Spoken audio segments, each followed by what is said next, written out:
सम्मानीय मंच और यहाँ उपस्थित सभी युवाओं को मेरा प्रणाम।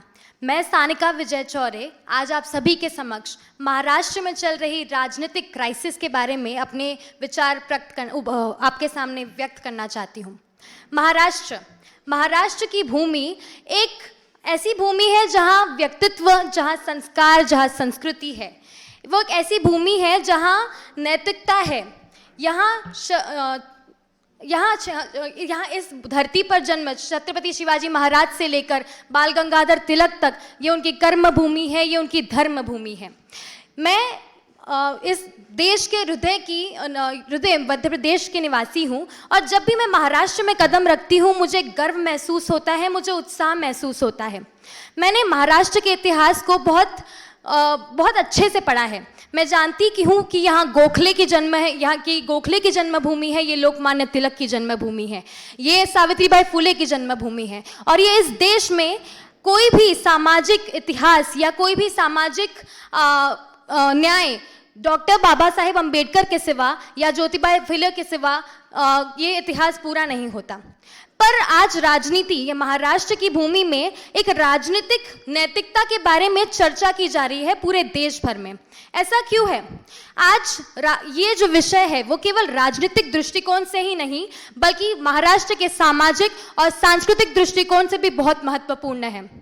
महाराष्ट्र जो है वो भारत में उनकी सभ्यता, उनके नेतृत्व जो सभ्यता और संस्कृति की जड़ी बूटी है, लेकिन आज के जो नेता हैं वो इन जड़ी बूटी को जहर में बदलने का प्रयास कर रहे हैं।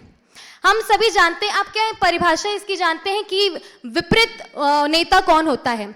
विपरीत नेता वही होता है जो अपनी विचारधारणाओं से, अपनी पार्टी की विचारधारणाओं को बेच देता है, जो लोकतंत्र को बेच देता है और जो जनता के विश्वास का विश्वासघात करता है।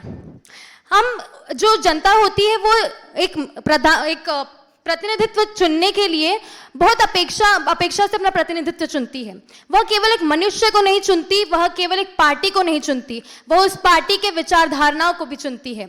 पर जब वो नेता एक विचारधारणा के साथ उसका हत्या कर देते हैं, वो सत्ता में आ जाते हैं और गया राम और आया राम की राजनीतिक इतिहास फिर दोहराते हैं, तो ये लोकतंत्र की हत्या है। मैं आज जो महाराष्ट्र की राजनीतिक दृश्य है वो कुछ ऐसा है।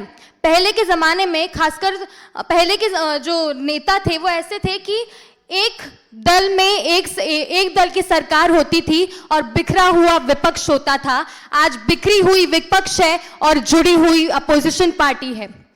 ये एक आज नई बात नहीं है, ये इतिहास में कई बार दोहराया गया है। मैं बात करूंगी जहां सही अधिकारियों का हक छीन लिया गया।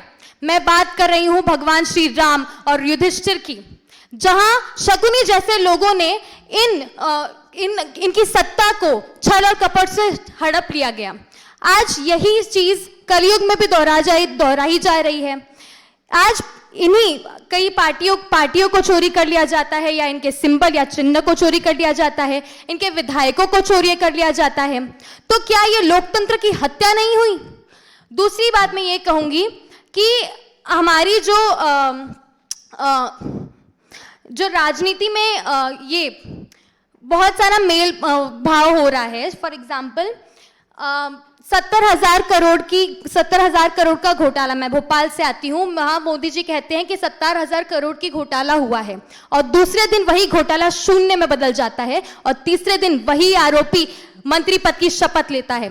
ये राजनीति का घोटाला है। मैं एक बात कहूंगी कि आज ये जो हम आपके है कौन से हम साथ साथ है कि राजनीति अब बंद होनी चाहिए।